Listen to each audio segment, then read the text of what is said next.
नमस्कार, मैं हूं विमल मोहन। सबसे पहले बात उत्तर प्रदेश चुनाव की। समाजवादी पार्टी में नाराज इमरान मसूद को मना लिया है। कल अखिलेश यादव से इमरान मसूद की मुलाकात के बाद विधानसभा कहा जा रहा था कि इमरान मसूद चुनाव नहीं लड़ेंगे। ये सूत्रों के हवाले से खबर आई थी। उन्होंने फाइनली लगता है मान गए हैं।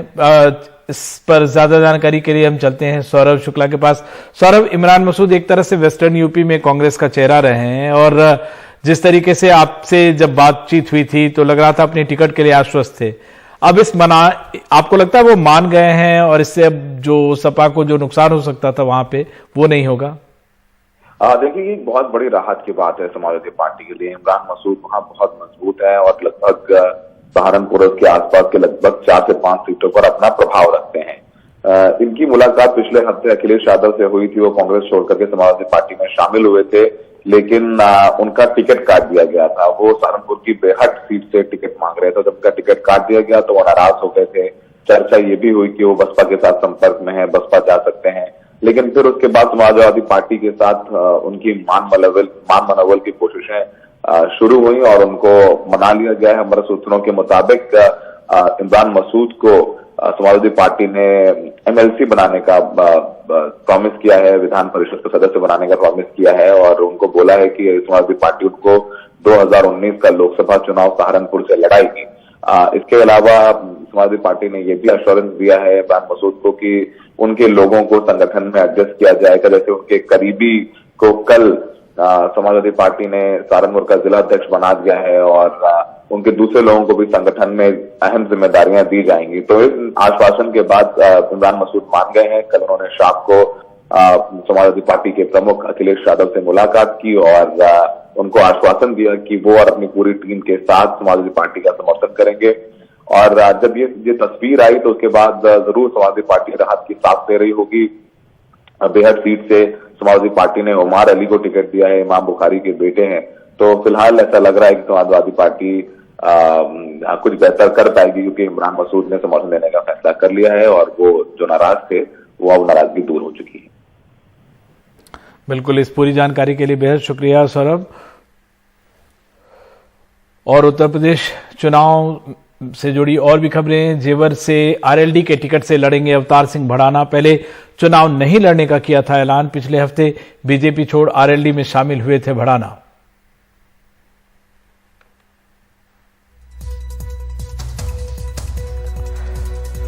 और सौरभ, उत्तर प्रदेश में काफी हलचल है। हर पार्टी तोड़ना, एक दूसरे के पार्टी में लोग जा रहे हैं और ये भड़ाना के चुनाव लड़ने के ऐलान से क्या असर पड़ता हुआ दिखता है?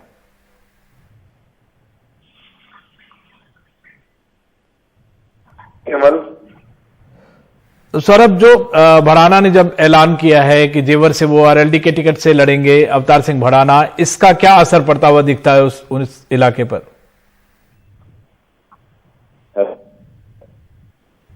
हेलो सौरभ, अब तक हमारी अगर आवाज आ रही है? अब जो भड़ाना की जो खबर आई है लड़ने की, उनके चुनाव लड़ने की, इसका क्या असर पड़ता हुआ देखते हैं? खासकर क्योंकि उन्होंने एक तरह से यू टर्न लिया है और जेवर से पहले कहा था कि आरएलडी से टिकट से लड़ेंगे। पहले चुनाव नहीं लड़ने का ऐलान किया था, फिर पिछले हफ्ते बीजेपी छोड़ आरएलडी में शामिल हुए थे। इन सब का क्या असर पड़ता हुआ देखते हैं? अच्छा, और यूपी उत्तर प्रदेश में काफी जो चुनावी हलचल के पहले काफी पार्टी में जोड़ तोड़ की खबरें आ रही हैं। और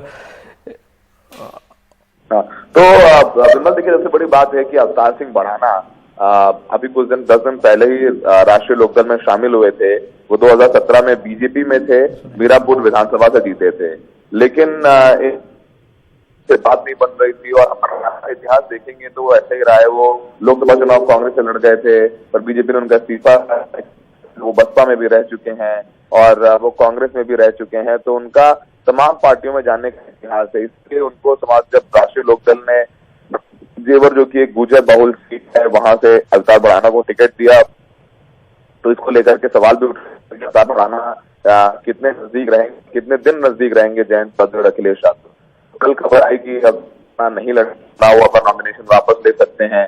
और उन्होंने कहा कि उनको कोविड हो गया, उनकी तबीयत खराब है, तो तमाम तरीके के ये दलीलें दी गई, पर वो मीडिया के सामने नहीं आए खुल करके बोलने के लिए। और ये भी कहा जाने लग गया कि उनकी बीजेपी से पीछे से बात हो रही है, बीजेपी ने उनको राज्यसभा भेजने का आश्वासन दिया है, तमाम तरीके की चर्चाएं आई। उसके बाद रात में अचानक से खबर आई, अब्दुल भड़ाना ने खुद ट्वीट किया कि उनको कोरोना लग रहा था, लेकिन उनकी अब रिपोर्ट कोविड की नेगेटिव आई और वो चुनाव लड़ेंगे और राष्ट्रीय लोकदल और समाजवादी पार्टी के ज्वाइंट उम्मीदवार होंगे। तो बिल्कुल करीबन 7 घंटे में अब्दुल भड़ाना ने यू टर्न लिया है। हमें लगता है कि आरएलडी और समाजवादी पार्टी ने उनको मना लिया है, बीजेपी से उनकी बात नहीं बनी और ये लगभग तय मानिए कि बीजेपी से उनकी बैकडोर पे बात हो रही थी। लेकिन फिलहाल एक राहत के साथ जरूर राष्ट्रीय लोकदल और समाजवादी पार्टी ले रही होगी, क्योंकि अब्दुल भड़ाना अगर जेवर से लड़ते हैं तो उनकी संभावनाएं बहुत अच्छी हो जाती है। गुर्जर हैं, आसपास में उनका प्रभुत्व है, उनका जो एक राजनीतिक इतिहास रहा है, उनकी टीम है और धन बल से भी काफी मजबूत है अवतार सिंह भड़ाना। विमल, बिल्कुल, उन्होंने ट्वीट भी किया है कि हमारे पूर्वजों का गौरवशाली इतिहास रहा है, चाहे कोई भी मैदान हो, समाज के लिए, उनके अधिकारों के लिए, गरीब के लिए वीरता के जंग से लड़िए। कोरोना के शुरुआती लक्षण थे, लेकिन आरटीपीसीआर की रिपोर्ट में कोरोना नहीं है। अपने पूर्वजों के लिए चुनाव लड़ेंगे, जीतेंगे, ये उन्होंने ट्वीट भी किया है।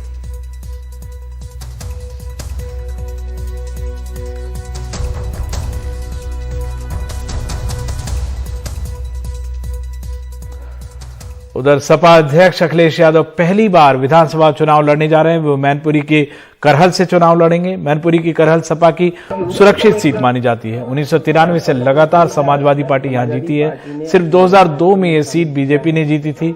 करहल से मुलायम सिंह यादव के करीबी जुड़ाव रहा है। यहां से मुलायम ने करहल से पढ़ाई की थी और यहां शिक्षक भी रहे थे। करहल मुलायम सिंह यादव के गांव सफई से सिर्फ 4 किलोमीटर की दूरी पर है।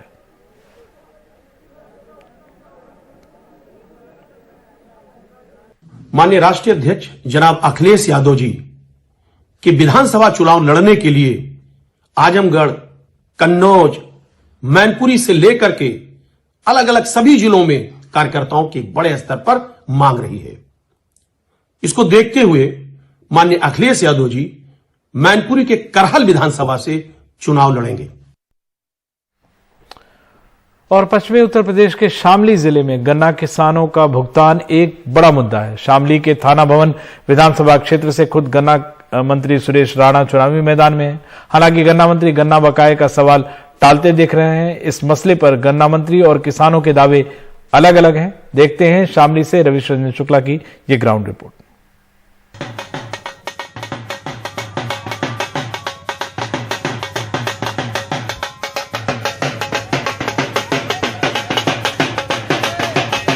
शामली के टपराना गांव में गन्ना मंत्री सुरेश राणा के स्वागत की तैयारियां जोरों पर हैं। कुछ देर बाद सुरेश राणा यहां शहनवाज से मिलने उनके घर पहुंचे।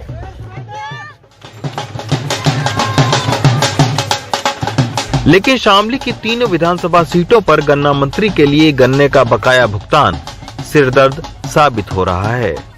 जब सुरेश राणा से गन्ना भुगतान का सवाल होता है तो शामली छोड़कर बाकी सूबे का उदाहरण देने लगते हैं। उत्तर प्रदेश में जब बहुजन समाजवादी पार्टी की सरकार थी तब 5 साल में 55,000 करोड़ रुपए का भुगतान हुआ था। फिर 12 में सपा की सरकार आई, 5 वर्षों में 95,000 करोड़ का भुगतान हुआ। योगी सरकार ने 5 सालों में 1,55,000 करोड़ रुपए का भुगतान किया। सर, आपके विधानसभा की क्या हालत है अभी? कितना भुगतान हुआ है? हमारी विधानसभा का आज लगभग 100% भुगतान करने की ओर हम अग्रसर हैं। पुराना नया शुरू करा देंगे। विधायक साहब ने हमारे गांव में 2 काम करे गई है। एक तो दिर्जे के बाहर स्कूल के आगे तर वो करा 40 मीटर सीसी है। एक हमने करा कहीं वो भी तकी टुकड़ा। लेकिन जब मंत्री गन्ना भुगतान पर घिरने लगे तो उन्हें गांव के प्रधान याद आए। प्रधान जी ने साफ किया कि पिछले साल अप्रैल तक का ही भुगतान हुआ है। अभी शामली में आज ही कितने दिन का है आज प्रधान जी? शामली 22 अप्रैल तक। 22 अप्रैल पिछले साल। अरे भाई ये तो साल का पूरा साल चलता था सीजन में। मंत्री जी के गाड़ियों का काफिला निकला तो हमने गन्ना किसानों की ओर रुख किया। सुनिए गन्ना किसानों के भुगतान की कहानी उन्हीं के जुबानी। गन्ने के भुगतान की हालत है पिछले पेराई सीजन का 2 महीने का रहा और इस सीजन में जो मान लो तीसरा महीना होगा, 5 महीने का रहा, 3 महीने का अगला और 2 का पिछला। तो हमारा मानना जो है कि जैसा बाकी है हाँ, 5 महीने का। मंत्री का जो अपना मिल है उस पर 100 करोड़ रुपए का पिछले वर्ष का भुगतान बकाया है और 150 करोड़ का इस वर्ष का हो चुका है। तो गन्ना मंत्री तो है यहाँ के, तो गन्ना मंत्री तो ये कह दे ना वो गांडा जी प्रधान गांडा। हाँ मंत्री जी के नहीं कहते, यहाँ के नहीं कहते पीछे से फूल की खेती करो और हमारे मिल में फूल की खेती करो। हाँ गांडा ना वो फूल की खेती करो। शामली की 3 विधानसभा सीटों पर 2 पर बीजेपी ने जीत हासिल की थी, लेकिन इस बार गन्ना भुगतान विपक्षियों के हाथ में एक बड़ा मुद्दा है। सुरेश राणा के खिलाफ सपा रालोद गठबंधन के उम्मीदवार अशरफ अली भी इसे मुद्दा बता रहे हैं। हमारा जो है देखिए मेनली जो है किसानों का मुद्दा है। किसानों का पेमेंट नहीं हुआ है, मिलों पे बकाया चला आ रहा है। पिछले साल का भी हमारे थाने भवन मिल पे बकाया, इस साल का भी, पिछले साल का भी पूरा नहीं कर पाया, नया सीजन शुरू हो गया है। और खाद इतने महंगे हैं, उपलब्धता नहीं है, डीजल जो है आसमान छू रहा है, मतलब बहुत बुरे हालात हैं।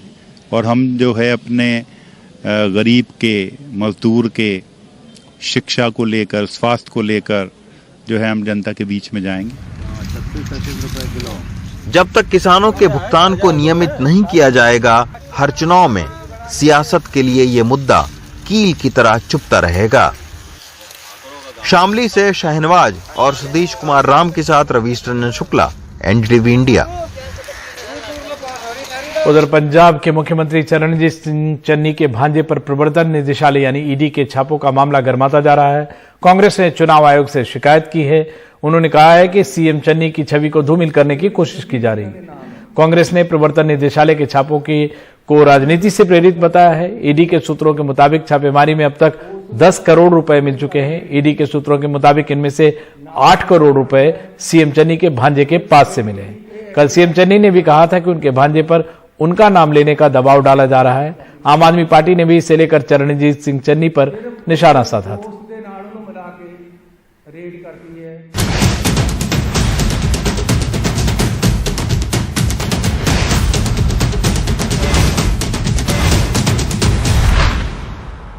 और दिल्ली सरकार ने कोरोना टेस्ट के दाम घटा दिए हैं। दिल्ली में अब आरटीपीसीआर टेस्ट 500 की जगह 300 रुपए में होगी। घर पर टेस्ट के लिए 700 रुपए की जगह 500 रुपए देने होंगे। रैपिड एंटीजन डिटेक्शन टेस्ट की कीमत अब 100 रुपए कर दी गई है। इससे पहले इसके लिए 300 रुपए चुकाने होते थे।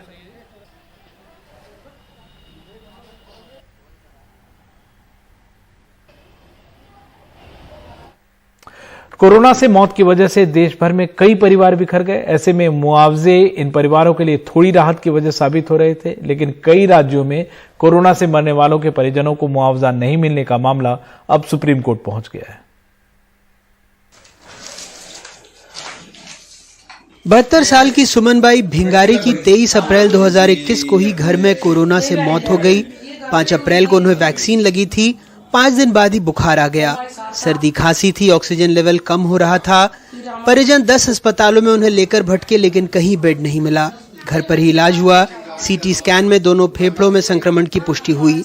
2 बेटे हैं, एक पुराने कपड़ों का कारोबार करते हैं, दूसरा मैकेनिक है। मुआवजे के लिए फॉर्म भरा, लेकिन अब तक जांच ही चल रही है। कम से कम 8 या 9 घंटे हम रिक्शा में घूमे उनको लेके 10 हॉस्पिटल। उसके बाद में हमारे घर पे रखा उनको। उसके बाद में यहाँ पे राठी से वहाँ पे गए, वहाँ पे उन सीटी स्कैन करवाया हमने, शपथ पत्र दे दिया हमने, सब सहमति पत्र दे दिया। उसके बाद में सब डॉक्यूमेंट लगाने के बाद भी हमको बोलते हैं कि आश्वासन दे रहे हैं कि आपका काम देखेंगे, होएगा तो ठीक है। सलीम खान की पत्नी की भी दूसरी लहर में मौत हुई। इन्होंने भी आवेदन भर दिया, मुआवजे का इंतजार है। कोरोना में हुआ था उनका उस काल में। तो क्या बोल रहा है, अभी तक पैसा नहीं आ रहा है, जो भी राहत कुछ भी नहीं, हमने कागज जमा कर दिया है, बस जब आएगा। कोरोना संक्रमण के दौरान हुई मौत को लेकर सरकारी आंकड़ों पर लगातार सवाल उठते रहे हैं। सुप्रीम कोर्ट में जो आंकड़े दिए गए हैं उसके मुताबिक मध्य प्रदेश में अब तक 10,543 लोगों की कोरोना से मौत हुई, लेकिन मुआवजे की रकम को लेकर उसके पास 12,485 आवेदन आए हैं। सरकार अब तक 10,442 दावे स्वीकृत कर चुकी है, लेकिन सवाल यह है कि क्या ये आंकड़े भी सही हैं? मिसाल के लिए सिर्फ एक शहर इंदौर से इन आंकड़ों को समझते हैं। इंदौर में सरकारी आंकड़ों के मुताबिक तीनों लहर मिलाकर अब तक 1400 लोगों की संक्रमण से मौत हुई, जबकि जिला प्रशासन अब तक 2400 लोगों को मौत के वजह से 12 करोड़ रुपए का मुआवजा दे चुका है। इतना ही नहीं, 4190 आवेदन अभी भी जांच में लंबित पड़े हैं। इसे मिला दें तो घोषित आंकड़ों से करीब 3 गुना ज्यादा यानी 6500 लोगों की कोरोना से मौत हुई है। सरकार के प्रवक्ता जवाब के लिए वक्त चाहते हैं, लेकिन विपक्ष के अपने सवाल हैं। वो चाहता है सुप्रीम कोर्ट सरकार पर अवमानना की कार्रवाई करे। सही आंकड़ा मेरे पास में है नहीं, मैं अभी लेके दे देता हूँ, क्योंकि अगर मेरे पे जो आंकड़ा है मैं स्वयं भ्रमित हूँ। 2.5 लाख से ज्यादा मौतें हुई 10,000 की गिनती बताते हैं। 2.5 लाख से ज्यादा मौतें हुई 12,000 आवेदन बताते हैं। इंदौर अकेले में 6,000 से ज्यादा 7,000 आवेदन आए हैं। ये अपने आप में मध्य प्रदेश की वस्तु स्थिति बताते हैं। माननीय कोर्ट का अपमान है। मैं अनुरोध करता हूं सुप्रीम कोर्ट से कि इसको भी माननीय की अवमानना समझ के इस पर सरकार पर कार्रवाई करनी चाहिए। कोरोना की दूसरी लहर में सरकारी फाइल के आंकड़ों के झूठ की परत हमने शमशान के रजिस्टर से खोली थी। वैसे राजधानी भोपाल में भी सरकारी फाइलों में 1006 लोगों की मौत हुई है। ये और बात है कि मुआवजे के लिए 1300 आवेदनों में से 1138 मंजूर भी हो चुके हैं। कोरोना से मौत के आंकड़ों की गुत्थी अब तक अनसुलझी है। पता नहीं क्यों शासन प्रशासन मौत पर पर्देदारी रखना चाहता है, जबकि ये दुखद सच्चाई हर नम आंखों में, हर घर में दर्ज है, एक कभी न भूल सकने वाले दस्तावेज की तरह। इंदौर से समीर और भोपाल से कैमरा पर्सन रिजवान खान के साथ अनुराग द्वारी, एनडीटीवी इंडिया। मुंबई में मेट्रो की जाल बिछाने की योजना में फिलहाल ब्रेक लगता दिख रहा है। खासकर वडाला से ठाणे मुंबई मेट्रो 4 के काम की गति धीमी हो गई, क्योंकि रिलायंस इंफ्रास्ट्रक्चर लिमिटेड और अस्ताल्दी को दिए गए पैकेज 8, 10, 12 का काम महीनों से रुका पड़ा है। रिलायंस इंफ्रा के 40 के करीब ठेकेदारों ने कंपनी पर उनके पैसे नहीं देने का आरोप लगाया है। वडाला में मुंबई मेट्रो 4 का बंद पड़ा काम। वीरान पड़ा रिलायंस इंफ्रा मेट्रो प्रोजेक्ट का दफ्तर। कंपनी के लिए ट्रांसपोर्ट से लेकर सिविल वर्क तक का काम करने वाले छोटे ठेकेदारों का आरोप है कि कंपनी उनके पैसे नहीं दे रही है, इसलिए पैकेज 8, 10 और 12 का काम बंद है। ठेकेदारों ने कंपनी के बाहर जाहिर निषेध का बैनर तक लगा दिया है। किसी का 2 साल से, किसी का 1.5 साल से, किसी का ये 1 साल। 1 साल में, ये पूरे 1 साल में तो किसी को पैसा नहीं मिला है। अच्छा। हाँ, अगर आप देखा जाए 2020 से अभी तक किसी को पैसा नहीं दिया गया है। अच्छा। अभी हम लोग ये लिस्ट हमने आपको बता दे कि इसमें किसी का 30 लाख बाकी है, किसी का 25 लाख है, किसी का 1 करोड़, 1.25 करोड़ है। एंटरप्राइजेस कौन है? ये हमारा ये कंपनी है। आपका? हाँ, हमारा 30 लाख है। वीएम इंफ्रा है 45 वीएम इंफ्रा ये है। अच्छा, आप क्या करते हैं? मैं भी सिविल का ही पूरा काम किया सर, पीयर का। तो इतना आपका बाकी है 45 लाख? 45 लाख सर। कब से? ये साल भर हो गया सर। मुंबई मेट्रो 4 प्रोजेक्ट जो कि वडाला, घाटकोपर, मुलुंड, थाने से कासर बड़ौली तक जाना था, और इस मेट्रो प्रोजेक्ट को 2022 तक पूरा हो जाना था। हम इस समय पैकेज नंबर 8 यानी कि जो रिलायंस इंफ्रा और अस्ताल्दी को मिला है, उसके पैकेज नंबर 8 के पास, प्रोजेक्ट के पास हैं। और अभी हम देख रहे हैं कि ये जो है फाइलिंग स्टेज पर ही है, यानी कि सिर्फ फाइलिंग का एक सामने केस दिखाई पड़ रहा है और एक गड्ढा बनाया गया है जो कि फाइलिंग करना, यानी कि बहुत ही शुरुआती स्टेज पर ये पूरा का प्रोजेक्ट है, जबकि 2022 आ चुकी है। हालांकि बीच में कोविड की वजह से काम रुका था, लेकिन जो असली वजह जो उभर कर सामने आई है इस खास करके इस पैकेज की और रिलायंस इंफ्रा ने जो प्रोजेक्ट लिया है उसका, कि पैसे जो है वो ठेकेदारों को नहीं मिल पा रहे हैं, इसीलिए काम आगे नहीं हो पा रहा है। और ठेकेदार हैं जिन्होंने कि काम पूरा बंद कर रखा है। 22 लाख रुपए मेरा आउटस्टैंडिंग निकल रहा है इसमें। तो कर्ज हो गया होगा, क्योंकि आप बिल्कुल सर, मैं रिसेंटली 1 महीना पहले भी मैंने लोन लिया हुआ बैंक से, ताकि जिनसे मार्केट से जिनसे मैंने पैसा लिया उनको रीपेमेंट करूं। क्योंकि इनसे पेमेंट मिल नहीं रहा है और इंटरेस्ट मुझे भरना पड़ रहा है और मुझे काफ़ी हालत स्थिति मेरी खराब है। अभी ऐसा हो रहा है कि जो लोन दिए हमें जो बाहर के लोगों ने, वो हमारे घर पे आ रहे, गाली गलौज कर रहे, मारने का धमकी दे रहे। हमारा मशीन था, जो मशीन भी पैसा हम लोग भर नहीं पाए तो हमारा मशीन भी खिंचवा के लेके गए। दिक्कत हो रहा है, अभी लेबर लोग घर पे आ रहे हैं, लेबर लोग चिल्लाम चिल्ली कर रहे हैं, बहुत कुछ मतलब दिक्कत कर रहा है। पेमेंट दे नहीं पा रहा हूँ, जो लोन लिए हैं लोन भी नहीं दे पा रहा हूँ, इंटरेस्ट में पैसा लिया हुआ है, बहुत दिक्कत भी चल रहा है सर। पैसे नहीं मिलने से परेशान ठेकेदारों ने मेट्रो लाइन 4 ठेकेदार एकता संघ बनाया है। तकरीबन 40 ठेकेदारों के लगभग 28 करोड़ निकलते हैं। अपने बकाया पैसों के लिए रिलायंस इंफ्रा से लेकर MMRDA और मुख्यमंत्री तक को पत्र लिख चुके हैं, लेकिन कहीं से कोई जवाब नहीं आया है। NDTV ने इस संबंध में रिलायंस इंफ्रास्ट्रक्चर लिमिटेड E&C के CEO गौतम साहा से फोन पर संपर्क किया, लेकिन उन्होंने कोविड होने की बात कह फोन काट दिया। हेलो गौतम जी। हाँ नमस्कार, मैं सुनील सिंह बोला NDTV से। कहाँ से? NDTV TV news. मैं कोविड में अफेक्टेड हूँ, मैं घर पे सोया हुआ हूँ। अच्छा, आपको कोविड हुआ है? ओहो। जबकि प्रोजेक्ट डायरेक्टर ने बात करने से इनकार किया और मैसेज का भी जवाब नहीं दिया। I am not an authorized person to give you the remarks on your question. वहीं MMRDA कमिश्नर SVR श्रीनिवास का कहना है कि यह रिलायंस इंफ्रा और उनके सब कॉन्ट्रैक्टर के बीच का मामला है, लेकिन वो शायद भूल गए कि इसकी कीमत तो MMRDA के मेट्रो प्रोजेक्ट को चुकानी होगी। मुंबई से कैमरामैन संजय मंडल के साथ सुनील सिंह, NDTV इंडिया के लिए। इंडिया गेट पर ऐतिहासिक अमर जवान ज्योति की लौ को नेशनल वॉर मेमोरियल की मशाल में मिला दिया जाएगा। ये कार्यक्रम आज दोपहर 3:30 बजे होगा।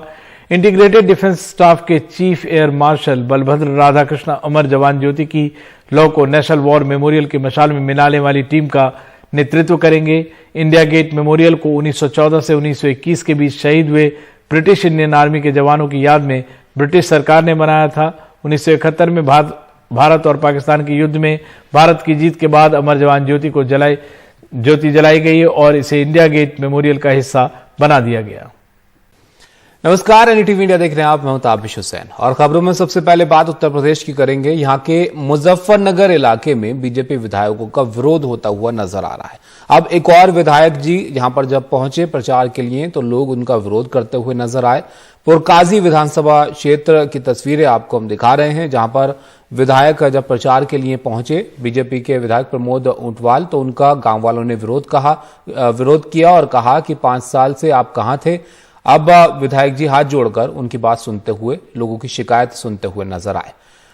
विधायक प्रमोद ऊंटवाल के विरोध का वीडियो जो है वो वायरल हो रहा है और इससे पहले जो दूसरी तस्वीर आप देख रहे हैं वो खतौली की है। एक तस्वीर यहां पर वायरल हुई थी जिसमें बीजेपी के विधायक और मुजफ्फरनगर के खतौली विधानसभा से प्रत्याशी विक्रम सैनी का विरोध करते हुए लोग नजर आए थे। ये वीडियो मुनव्वरपुर गांव का है, जो दूसरी तस्वीर आप देख रहे हैं, जहां पर मीटिंग के लिए वो पहुंचे थे और तब वहां के गांव वालों ने जो है उनसे नाराज वो नजर आए, उनका विरोध करते हुए दिखे और वीडियो में विक्रम सैनी गाड़ी में हाथ जोड़ते हुए और कुछ बोलते हुए भी दिखाई दे रहे हैं।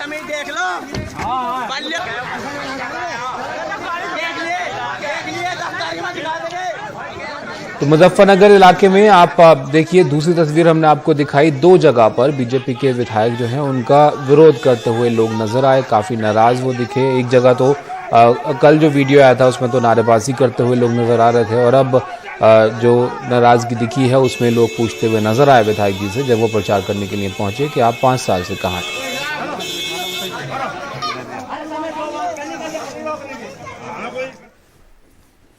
उधर पश्चिमी उत्तर प्रदेश के शामली जिले में गन्ना किसानों का भुगतान एक बड़ा मुद्दा है। शामली के थाना भवन विधानसभा क्षेत्र से खुद गन्ना मंत्री सुरेश राणा चुनावी मैदान में हैं।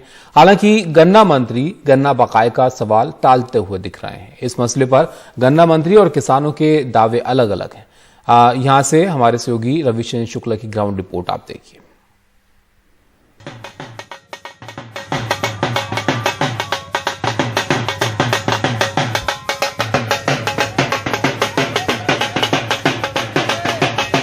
शामली के टपराना गांव में गन्ना मंत्री सुरेश राणा के स्वागत की तैयारियां जोरों पर हैं। कुछ देर बाद सुरेश राणा यहां शहनवाज से मिलने उनके घर पहुंचे।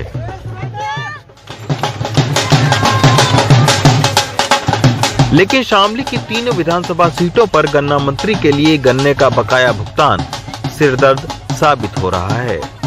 जब सुरेश राणा से गन्ना भुगतान का सवाल होता है तो वो शामली छोड़कर बाकी सूबे का उदाहरण देने लगते हैं। उत्तर प्रदेश में जब बहुजन समाजवादी पार्टी की सरकार थी तब 5 साल में 55,000 करोड़ रुपए का भुगतान हुआ था। फिर 12 में सपा की सरकार आई, 5 वर्षों में 95,000 करोड़ का भुगतान हुआ। योगी सरकार ने 5 सालों में 1,55,000 करोड़ रुपए का भुगतान किया। सर, आपके विधानसभा की क्या हालत है अभी? कितना भुगतान हुआ है? हमारी विधानसभा का आज लगभग 100% भुगतान करने की ओर हम अग्रसर हैं। पुराना नया शुरू करा देंगे। विधायक साहब ने हमारे गांव में 2 काम करे गई है। एक तो दिर्जे के बाहर स्कूल के आगे तर वो करा 40 मीटर सीसी है। एक हमने करा कहीं वो भी तकी टुकड़ा। लेकिन जब मंत्री गन्ना भुगतान पर घिरने लगे तो उन्हें गांव के प्रधान याद आए। प्रधान जी ने साफ किया कि पिछले साल अप्रैल तक का ही भुगतान हुआ है। अभी शामली में आज ही कितने दिन का है आज प्रधान जी? शामली 22 अप्रैल तक। 22 अप्रैल पिछले साल। अरे भाई ये तो साल का पूरा साल चलता था सीजन में। मंत्री जी के गाड़ियों का काफिला निकला तो हमने गन्ना किसानों की ओर रुख किया। सुनिए गन्ना किसानों के भुगतान की कहानी उन्हीं के जुबानी।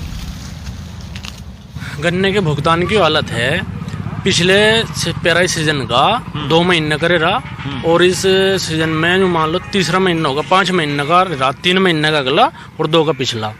तो हमारा मानना जो है कि जैसा बाकी है हाँ, 5 महीने का। मंत्री का जो अपना मिल है उस पर 100 करोड़ रुपए का पिछले वर्ष का भुगतान बकाया है और 150 करोड़ का इस वर्ष का हो चुका है। गन्ना मंत्री तो है यहाँ के, तो गन्ना मंत्री तो ये कह दे नवो गांडा जी प्रधान गांडा। हाँ, मंत्री जी के नहीं कहते यहाँ के नहीं रहते, पीछे से फूल की खेती करो हमारे मिल में।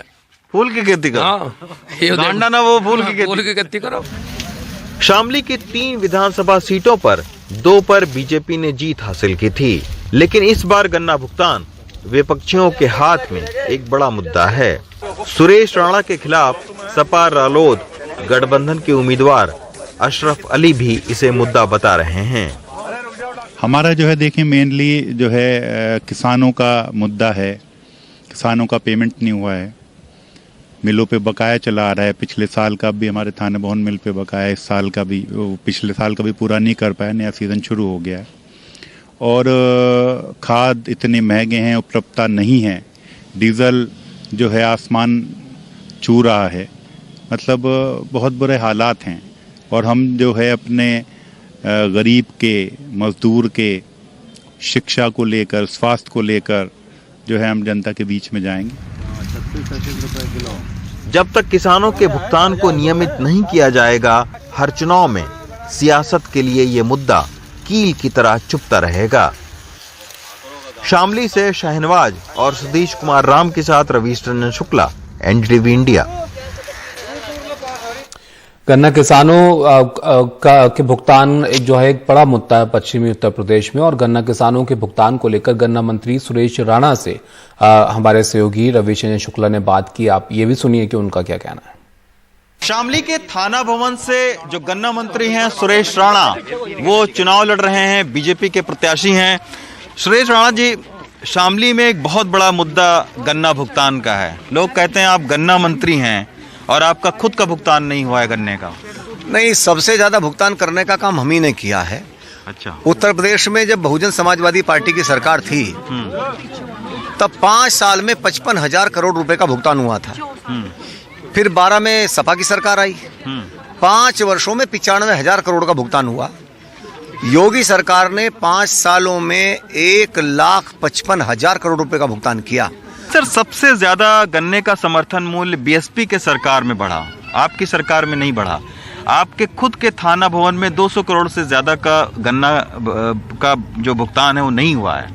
आपने शामली में आप प्रॉपर जानकारी करें, पहली सरकार है जिसने गन्ना भुगतान को लेकर इतना कठोर कानून बनाया है।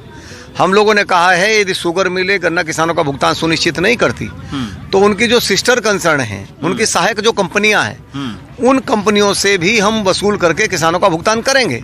और आपने देखा होगा उस कानून की जद में सबसे पहले बजाज शुगर मिल आई और अभी 1,000 करोड़ रुपया जो उसकी सिस्टर कंसर्न है बजाज एनर्जी, उससे लेकर के गन्ना किसानों का भुगतान सुनिश्चित करने का काम योगी आदित्यनाथ जी ने किया। सर, आपके विधानसभा की क्या हालत है अभी, कितना भुगतान हुआ है? हमारी विधानसभा का आज लगभग 100% भुगतान करने की ओर हम अग्रसर हैं। पुराना नया शुरू करा देंगे। अभी शामली में आज ही कितने दिन का है आज प्रधान जी शामली? 22 अप्रैल तक। 22 अप्रैल पिछले साल। अरे भाई ये तो साल का पूरा साल चलता था सीजन में, 2 साल का चलता था। 3 साल के भुगतान के लिए धरने होते थे। अभी लेकिन जब 56 दिन की सरकार ने कहा था 15 दिन के भीतर 14 दिन के भीतर भुगतान होगा, प्रधान जी खुद कह रहे हैं उत्तर प्रदेश में 94 शुगर मिले 14 दिन के अंदर भुगतान कर रही हैं। ये जो बिगाड़ा है सपा बसपा ने खेल, उस सपा बसपा के बिगड़े खेल को सुधारने में हम लोगों ने पूरी ताकत लगाई और उसी का परिणाम है वो बेईमान मिल बंद करते थे। 21 चीनी मिलें बंद की। थाना भवन में सर क्या अभी मिल पर कार्रवाई हुई, मुकदमा दर्ज हुआ, लेकिन उसके बावजूद पैसा नहीं दे रहे हो किसानों का पूरा? मुझे ज्यादा जानकारी है आपसे, आपको मेरे से कम जानकारी है। कार्रवाई भी हुई है, भुगतान भी हो रहा है और कानून की जद में ला करके उसको जब्त करके उसका पैसा भुगतान भी करा दे। अच्छा सुरेश राणा जी, एक आपकी पार्टी बहुत ज्यादा मुद्दा उठा रही है, सांप्रदायिक ध्रुवीकरण के केसेस जो दर्ज हुए हैं उनके ऊपर उनका कहना है कि समाजवादी पार्टी के तमाम सारे उम्मीदवार जो है वो हिस्ट्री शीटर हैं, उनके ऊपर केस दर्ज हुआ है। आपके ऊपर में भी तो केस दर्ज हुआ था, तो ये क्यों मुद्दा बार बार आपकी पार्टी उठा रही है? नहीं, हमारे ऊपर जो केस दर्ज हुआ था वो किसी से छिपा हुआ नहीं है। क्यों हुआ था? इसी शिव चौक पर, जो शामली का शिव चौक है, इसी शिव चौक पर एक धरना था। बाबू हुक्म सिंह जी और मैं दोनों बैठे हुए थे और बैठे इसलिए थे कि एक हमारी बच्ची के साथ दुराचार हुआ था। हम लोगों ने एफआईआर की बात की, सपा की सरकार थी, एफआईआर नहीं हुई। उसके विरोध में जब हम लोगों ने धरना शुरू किया तो लाठीचार्ज हुआ, लाठियां भी पड़ी और साथ में झूठे मुकदमे भी पड़े। यही सपा का चरित्र है। तो यही समाजवादी कानून सर आपके ऊपर में लगा, दंगों को लेकर आप जेल में रहे। यही समाजवादी पार्टी का चरित्र है, झूठे मुकदमे कायम करना। अभी आपने राष्ट्रीय सुरक्षा कानून की चर्चा की। एनएसए लगा, यदि किसी एमएलए पर कोई सरकार झूठा एनएसए लगा दे, उससे बड़ी पापी सरकार कौन हो सकती है? अरे हाईकोर्ट ने कहा, हाईकोर्ट के जजमेंट में कहा गया कि सुरेश राणा के ऊपर जो एनएसए लगा है वो गलत है। किस आधार पर आपने एनएसए लगा दिया? और माननीय हाईकोर्ट का मैं सम्मान करता हूं, उनके फैसले से वो एनएसए हटा, उन्हीं के फैसले से जमानत हुई। इसका मतलब क्या है? स्पष्ट हो गया। माने हाईकोर्ट ने स्पष्ट कर दिया कि समाजवादी पार्टी सरकार ने हजारों लोगों के खिलाफ झूठे मुकदमे कायम किए। जो लोग दुनिया में नहीं थे उन लोगों के खिलाफ भी उन्होंने झूठे मुकदमे कायम कर दिए, उन लोगों को भी नामजद कर दिया। बाद में समाजवादी पार्टी के भी तमाम सारे नेताओं के ऊपर में मुकदमे कायम हुए हैं, वो भी कल को यही आरोप लगा रहे हैं कि हमारे ऊपर झूठे मुकदमे। यदि उनके भी आरोपों को हाईकोर्ट कहेगा कि झूठे मुकदमे, तो हम स्वीकार कर लेंगे, लेकिन उनके सब के आरोपों को हाईकोर्ट ने भी स्वीकार किया है और तमाम कोर्ट ने स्वीकार किया है। अच्छा, एक अंतिम सवाल सर, किसान आंदोलन में आपकी बहुत आलोचना हुई, आपकी सरकार की आलोचना हुई, साल भर तक किसान बैठे रहे, क्या कोई मुद्दा है किसान आंदोलन आपके विधानसभा में, शामली में के अंदर में? हिंदुस्तान का नाम रोशन करने वाले दुनिया के सबसे लोकप्रिय नेता नरेंद्र मोदी, भारत के प्रधानमंत्री, साल भर बैठलवा दिया। संवाद करने में देश की आजादी के बाद सर्वाधिक संवाद करने वाला नेता कोई है तो नरेंद्र मोदी है। एक एक व्यक्ति से संवाद किया, फिर भी साल भर बैठे रहे किसानों मैं आपसे पूछना चाहता हूँ, 18,000 गाँव में बिजली पहुँचाने का काम किसने किया? यूरिया को नीम कोटेड करने का काम किसने किया? तो ये भी तो किसानों की अब मेरी बात, अब मुझे आप थोड़ा मौका दो। फीडर सेपरेशन करने का काम किसने किया? पहले कहाँ बिजली आती? और यूरिया के बंद खाद के कारखाने चलाने का काम किसने किया? ये गांव है, आप पूछो, 5 से 6 घंटे बिजली आती थी, आज गांव में 18 से 20 घंटे बिजली आती है। बोलो आती है कि नहीं आती है? अब सुनो ना, सुन रहा होगा सब। नहीं, वो तो सर सुन रहे हैं। और ये गांव जो है, मैं दूसरी बात और बता दूं, जिस गांव में हम खड़े हैं इसमें 90% आबादी अल्पसंख्यक समुदाय की है। अब इनकी आवाज बता रहा हूं। देखिए, इसीलिए आपको चुना गया है कि आप ये सारे काम करवाएं, इसीलिए आपको सत्ता में लोग ये सारे लोग लेकर आए हैं। मुसलमानों ने भी वोट किया होगा आपको, मुसलमानों ने भी वोट किया होगा, सबका साथ सबका विकास। लेकिन जो साल भर सड़क पर बैठे रहे किसान, और साल भर के बाद में सरकार को याद है कि ऐसा प्रधानमंत्री, मैं धन्य हूँ कि ऐसा प्रधानमंत्री देश का है। सतपाल मलिक ने आलोचना की कि सरकार बातचीत नहीं कर रही, किसान आप ही के पार्टी के हैं, वो राज्यपाल आप। अच्छा, देखो मैं आपको लाइव वो कराता हूँ। ये सारे किसान भाई खड़े हैं। एक मिनट, बोलो भाई, कानून व्यवस्था बेहतर हुई है कि नहीं हुई है? बेहतर। सड़कें बनी है कि नहीं बनी है? सुरक्षा मिली है कि नहीं मिली है? अब मैं नहीं बोल रहा, जनता बोल रही है। 25वीं बार, और मैंने कहा कि 90% अल्पसंख्यक आबादी का गांव है। 25 बार यदि मैं आया हूं इस गांव में तो आपको स्पष्ट हो जाएगा बीजेपी के जनप्रतिनिधि कैसे हैं। सर हमारे सांसद कैसे हैं सर, लेकिन ये कैसे हैं, योगी कैसे हैं? सर, लेकिन ये फीडबैक आप अपने और दूसरे नेताओं को नहीं देते हैं जो हिंदू मुसलमान को सांप्रदायिक ध्रुवीकरण बनाने की कोशिश करते हैं। आप अल्पसंख्यक गाँव में आते हैं, बहुत बढ़िया लगा मुझे कि आप मुस्लिम गाँव में आए हुए हैं। ये बात आप फीडबैक अपने दूसरे नेताओं को नहीं देते हैं कि सांप्रदायिक ध्रुवीकरण? सबसे बड़ा नेता कौन जो कह रहा है? सबसे बड़ा नेता जो है वो बोल रहे हैं सबका साथ सबका विकास, फिर बचती क्या है? मोदी जी के बाद बचता क्या है? मोदी जी ने कहा सबका साथ सबका विकास। बाकी आपके मुख्यमंत्री कहते हैं कि भाई ठोकेंगे, ये करेंगे। नहीं, बिल्कुल ठोकेंगे। मैं कह रहा हूँ, मुख्यमंत्री नहीं कह रहे, मैं कह रहा हूँ ठोकेंगे।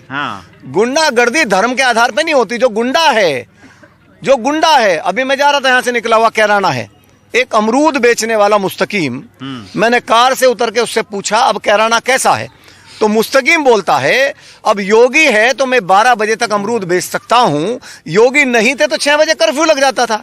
जब मुस्तकीम का इतना विश्वास योगी पर है, इसका मतलब सांप्रदायिक ध्रुवीकरण फिर क्यों आपकी पार्टी करवाने की कोशिश में रहती है? हम कह रहे हैं सबका साथ सबका विकास, कानून व्यवस्था सुदृढ़ करके विकास के साथ आगे बढ़ रहे हैं, लेकिन तुष्टीकरण किसी का नहीं है। तुष्टीकरण के आधार पर फैसले नहीं है। अब इतने सारे लोग खड़े हैं, अनाज गांव में मिलता है तो नाम पूछ के नहीं मिलता, कोई योजना चलती है लेकिन तो मुसलमानों को एक भी टिकट नहीं दिया बीजेपी ने। वो फैसला संगठन का हम लोग करते हैं। संगठन में बड़े बड़ी जिम्मेदारियों पे हमारे तमाम वर्गों के लोग हैं। हमारा मंत्री है भाई, आप हमारे मंत्री का अपमान कर रहे हैं ऐसा बोल के। हमारा मंत्री है, हमारा मित्र है। और रही दूसरी बात, हम काम के आधार पर आगे बढ़ना चाहते हैं। और जो आपने ठोकने की बात कही, अरे जो गुंडागर्दी करेगा, लोगों का शोषण करेगा, तो कोर्ट फैसला करेगी। कोर्ट फैसला करेगी। ठोको का मतलब, अरे भाई ठोको का मतलब क्या? ठोको का मतलब ये ना तुम तमाम लोगों को पुलिस पकड़ करके जेलों में ठोकेगी, कोर्ट फैसला करेगा। ठोको का मतलब क्या? एक इनकाउंटर को आप बढ़ावा दे रहे हैं कि सड़क पर फैसला हो। यदि आपको लगता है ठोको का मतलब वो है तो आप स्वतंत्र हैं। चलिए, बड़ा अच्छा लगा सुरेश राणा जी कि आप इस अल्पसंख्यक गांव में आप इतने आत्मविश्वास के साथ में बातचीत कर रहे हैं। हम उम्मीद करते हैं कि आपसे ही सबक लेकर और भी दूसरे आपके पार्टी के नेता सबका साथ सबका विकास में भरोसा जताएंगे, क्योंकि देखा यह जा रहा है कि सांप्रदायिक ध्रुवीकरण की आग जो है वो लगाने की कोशिश इस विधानसभा चुनाव में चल रही है। बहुत बहुत धन्यवाद आपका। सुरेश राणा जी। शामली से सुधीश कुमार राम, शहनवाज के साथ रवि रंजन शुक्ला, एनडीटीवी इंडिया।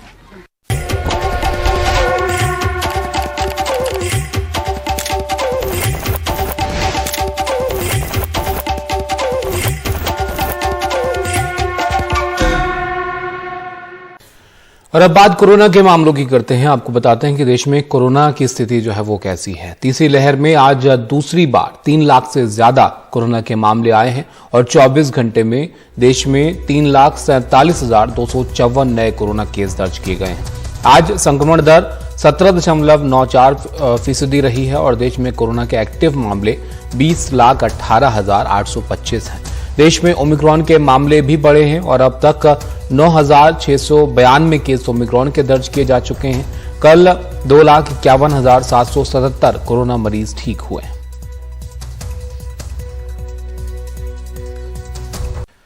और अब आपको एनडीटीवी 20 में दिखाते हैं वायरल वीडियोस और वायरल खबरें। एनडीटीवी 20 में सबसे पहले आपको मिलाते हैं वायरल गाना बताओ ना बाबूजी गाने वाली सिंगर मीनाक्षी से। सोशल मीडिया पर इन दिनों ये गाना खूब वायरल हो रहा है। सच बात पूछती हूँ बताओ ना बाबूजी। मेरे फादर का हम दोनों के बीच का जो रिलेशन है, हम बहुत क्लोज नहीं है, मतलब सामने से अपनी भावना व्यक्त नहीं करते एक दूसरे के साथ, लेकिन जब ये गाना सुने थे और क्योंकि मेरी शादी हो चुकी है तो बहुत कनेक्ट कर रहे थे इस सॉन्ग के साथ। बताओ ना बाबूजी, इस गाने को बहुत सारे लोगों ने मीनाक्षी ठाकुर की आवाज में सुना। ये वीडियो खूब वायरल हुई और उसके बाद मीनाक्षी अब प्रोफेशनली सिंगिंग जो है वो शुरू कर चुकी है। आज वो हमारे साथ बात करने के लिए जुड़ी है। मेरा नाम है अरुण सिंह, बहुत बहुत स्वागत है इस वीडियो में। मीनाक्षी, आपका बहुत बहुत स्वागत। मुझे बताइए ये गाना कब वायरल हुआ और आपने कहाँ से पिक किया है? एक्चुअली 2021 में, हाँ मार्च में ये गाना मैंने सोशल मीडिया के थ्रू ही सुना था कहीं पे। और ये गाना इतना मार्मिक, इतना भावुक, हर एक लड़की की लाइफ से जुड़ी हुई चीजें थी।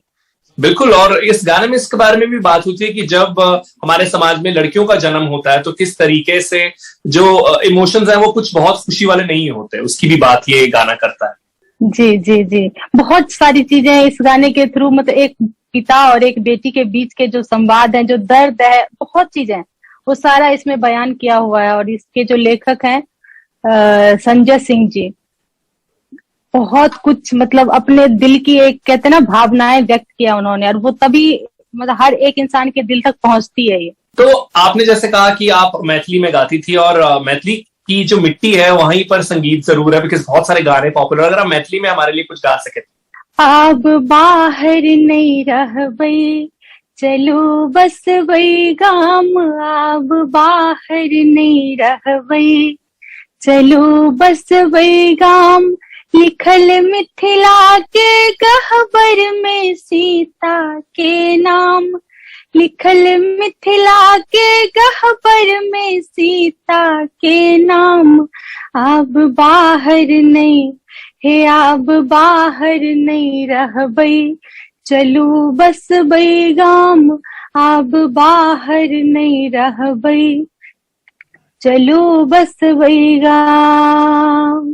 जी, और अभी क्योंकि आप अमेरिका में हैं तो समस्तीपुर की कौन सी बातें याद करती हैं आप, क्या मिस करती हैं समस्तीपुर के बारे में? सर, मैं मिथिला की मिट्टी मिस करती हूँ, वहाँ की जो हवा है, वहाँ की हर चीज।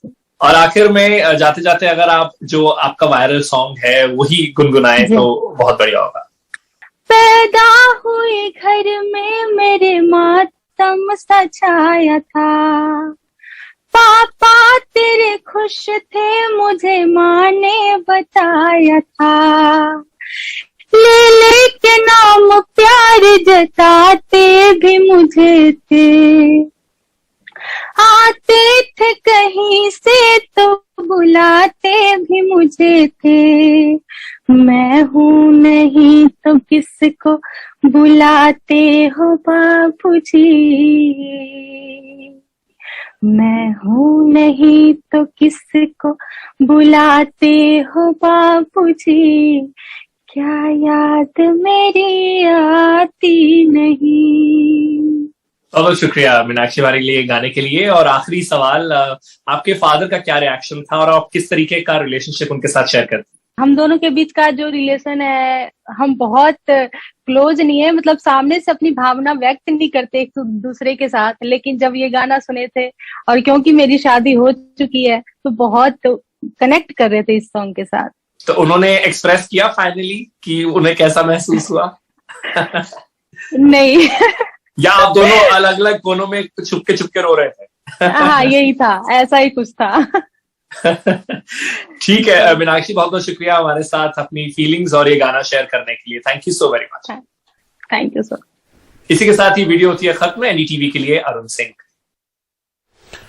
और अब आपको दिखाते हैं गुजरात का एक वीडियो जिसमें कार के अंदर 3 पुलिस वाले किसी गाने पर झूमते हुए नजर आ रहे हैं, लेकिन तीनों के चेहरे से मास्क गायब।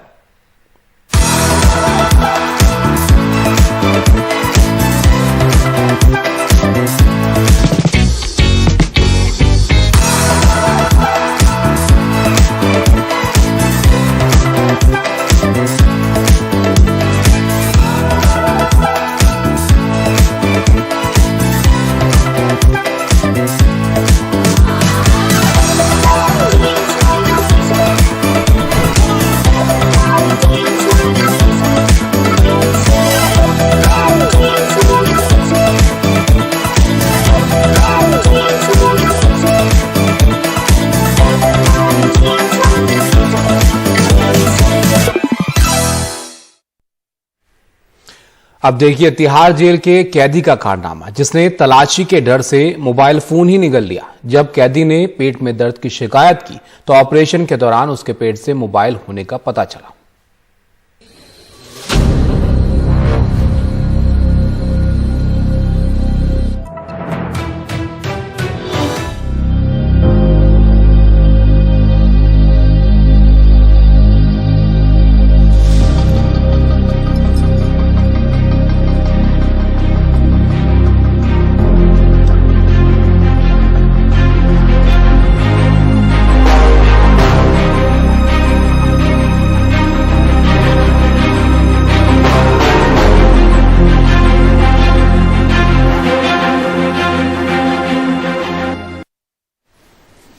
आजकल लोगों को अपनी जान से ज्यादा प्यारी सेल्फी हो गई है। कनाडा में एक महिला की कार डूब रही थी, लेकिन खुद को बचाने से पहले उन्होंने सेल्फी लेना ज्यादा जरूरी समझा।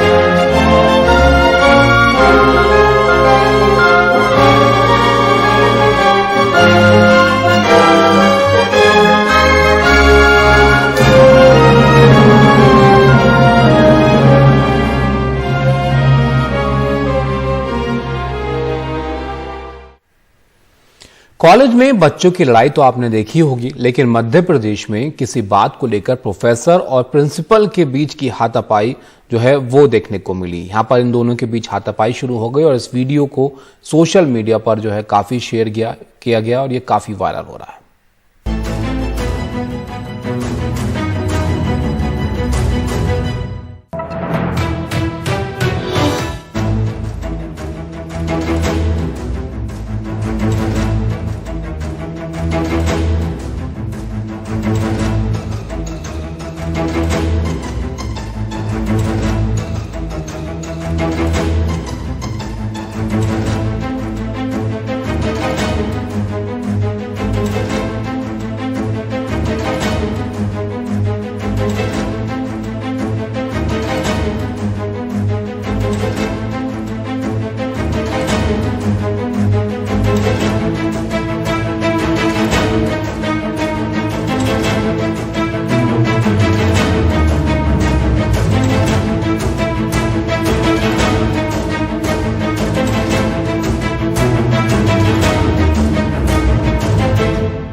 चुनावी मौसम में नेता अपने क्षेत्रों में लोगों से मिलने जा रहे हैं, लेकिन बीजेपी विधायक विक्रम सिंह सैनी का अलग तरह से स्वागत हुआ। दरअसल जब वो अपने निर्वाचन क्षेत्र पहुंचे तो ग्रामीणों ने उनके स्वागत की जगह उन्हें वहां से खदेड़ दिया।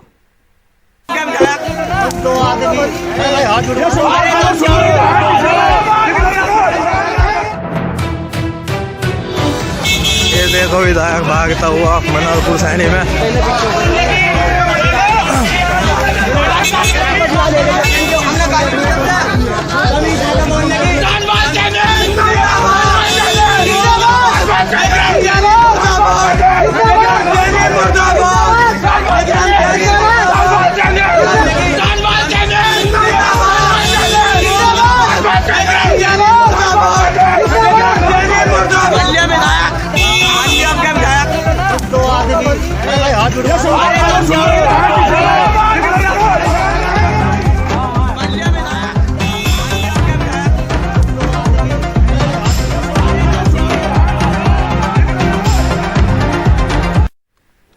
और अब बात टॉप न्यूज की करते हैं। आज की 5 बड़ी खबरें आपको बताते हैं जिन पर आप अपनी राय भी हमें भेज सकते हैं। सबसे पहले इंडिया गेट से जो अमर जवान ज्योति है उसको आज शिफ्ट किया जाएगा और नाराज इमरान मसूद को सपा ने मना लिया है। इसका असर क्या होगा ये देखना होगा। और साथ ही उत्तर प्रदेश में बड़ा मुद्दा जो है वो गन्ने का भुगतान रहा है, इस बार भी है। गन्ना मंत्री का सिरदर्द ये मुद्दा जो है बना हुआ है।